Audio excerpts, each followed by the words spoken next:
As many of us prepare to celebrate love, I want to call your attention to a topic of grave importance, and that is healthy relationships.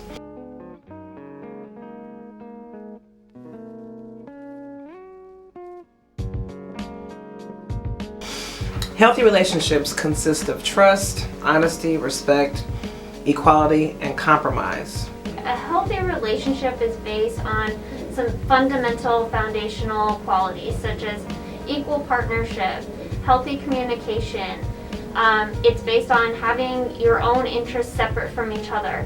It's about trust and respect and just listening to your partner's needs and valuing those needs.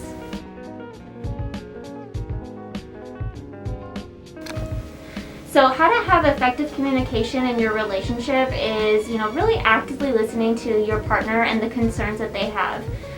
Not having any distractions like your phone, and really paying attention to them and really listening for what they have to say, and not really thinking about your response, but just hearing their concerns and respecting that. Not using any accusatory language, really focusing on your I statements and how you feel in a situation or a conflict. The best way of how to have healthy boundaries in a relationship is really being able to communicate about what makes you uncomfortable and what you're okay with and not okay with. Really using your I statements of, it makes me feel this way, I feel this way, and using, those communication tools to really express to your partner what makes you uncomfortable. And if your partner continues to disrespect you or continues to not value your boundaries, and that's when you know you might have some signs of an unhealthy relationship.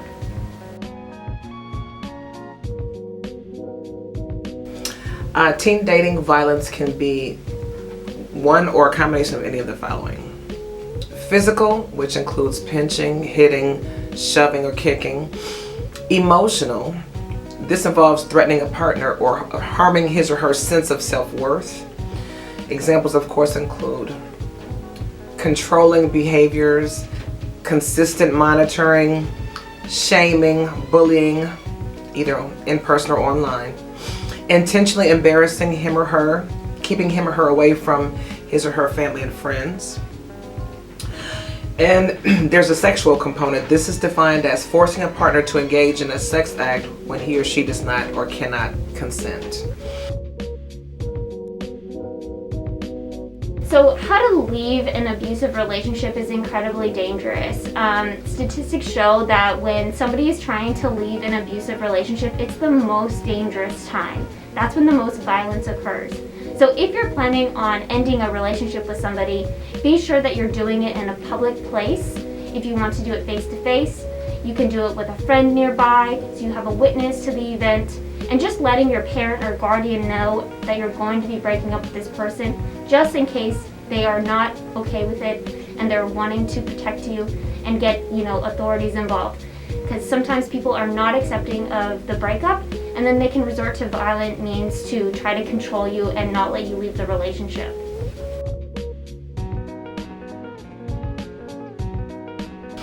So teen dating violence can be prevented, especially when there is a focus on reducing risk factors and fostering protective factors.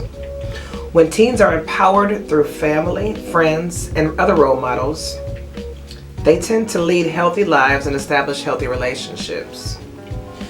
It is important to create space, such as school communities, where the behavior norms are not tolerant of abuse in dating relationships. The message must be clear that treating people in abusive ways will not be accepted, and policies must enforce this message to keep students safe.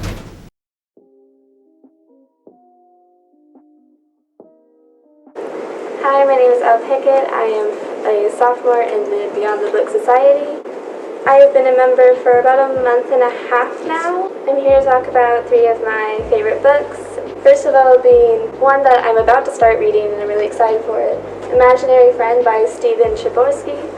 It is about a single mother and her son in a very tight-knit town. Her son goes missing for a few days, and when he comes back, he's different. The next book is Out of My Mind by Sharon Drapey. I read this in middle school. It is about a girl who is totally disabled. She can't talk or move at all. And it is about her experience in a public high school. I really enjoyed it because it really talked about what it was like going to a public high school for her, and it really delved deep into what it's like for a disabled person. The last one is Scythe by Neil Shusterman. It is about a dystopian society in the future, and they discover complete immortality, and about scythes who kill people because overpopulation happens and it is bad. I enjoyed it because it's really creepy and a perfect dystopian society. Hi guys, my name is Sarah and I'm here to show you the online student cookbook. Today we're going to show you how to make Dalgona coffee and the easiest donuts in the world. So first we have the internet famous Dalgona coffee. We saw this all over the place and especially on TikTok. After pouring in your 2 tablespoons of instant coffee and 2 tablespoons of sugar, you're going to want to pour in 2 tablespoons of hot water and then mix it all together with an electric mixer. Whenever you have relatively stiff peaks, you're ready to go. So now that you have your Dalgona, what you're going to do is you're going to pour in your milk and then put the Dalgona over your milk. Now you stir it till it's even with everything, and then you have enough caffeine for the day. Now that you have your beverage, let's move on to the easiest donuts in the world. In order to make the easiest donuts on earth, you'll need 1 cup of self-rising flour, 6.5 ounces plus 1/2 teaspoon of yogurt. This can be substituted for milk, but only add 1/2 cup of milk. And then your oil needs to be preheated to 320 to 350 degrees Fahrenheit. Now you're going to put in your dry ingredients.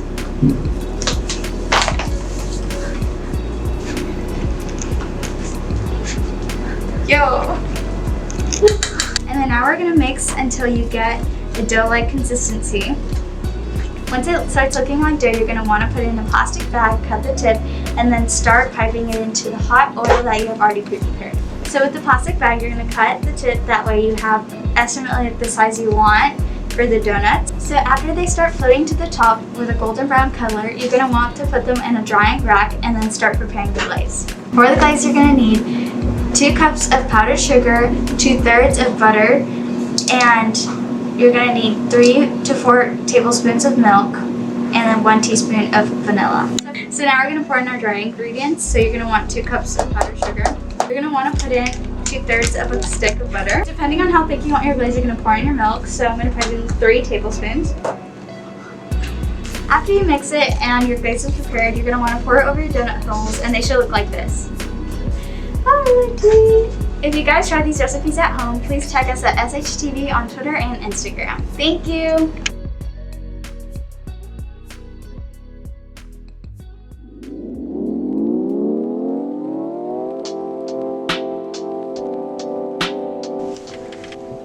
Hi, I'm John, and I want to know, how do I sign up for the ACT or SAT?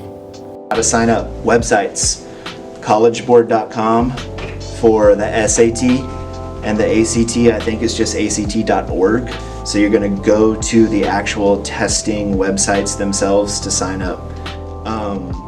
Sign up with plenty of time in advance because prices can change the closer you get to the test. If you're signing up last minute, it can get more expensive. So sign up plenty of. Hi, I'm Belle, and I was wondering, when is a good time to start studying for it, and when is a good time to start taking it? A good time to start studying, in my opinion, is something like several weeks or a few months before you plan to take it for the first time. This is because you're going to learn some tips and tricks and test strategies that'll be fresh on your mind when you go and take the test for the first time. The best time to take it for the first time is sometime in your junior year. I tend to recommend that juniors prepare for the first semester and then take it for the first time in the second semester. That way, if you get a score that you like, you're done. If you don't, then you can just go ahead and take it again during the summer where you have a little bit more time to study and prepare for a second test. Hi, I'm Jasmine. I'm curious, what's the ideal score to get on the ACT and SAT? The answer to this question is there's no such thing.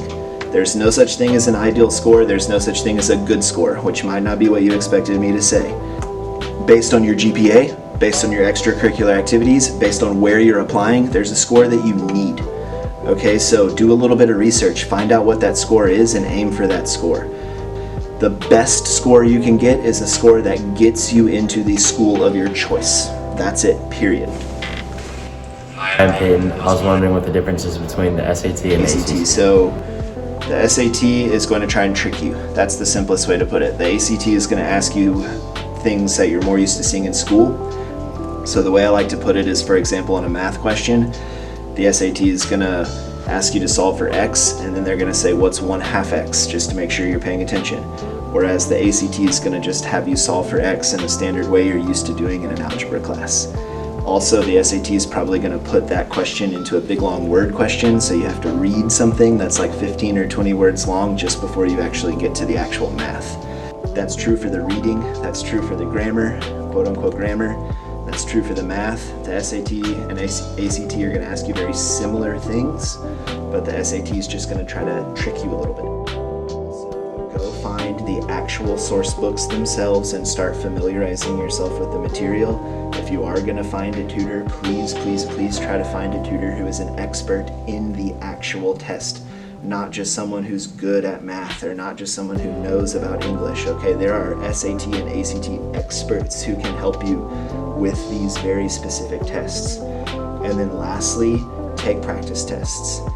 Full-length practice tests are really key to continuing to get better, because the test is not just hard because it's asking you to do algebra and it's asking you to do grammar. It's hard because it's a 4-hour test and it's super boring, and you have to sit there and you have to focus for 65 minutes and then 45 minutes and then 35 minutes and then 55 minutes at a time. So sitting down, doing that, putting yourself through that process is extremely important to just kind of experience the physical and emotional side of taking the test, as well as just the academic side of it. Those are my 3 key pieces of advice on how you can best prepare. And then of course, sign up for Mr. McElroy's SAT class here at Stratford.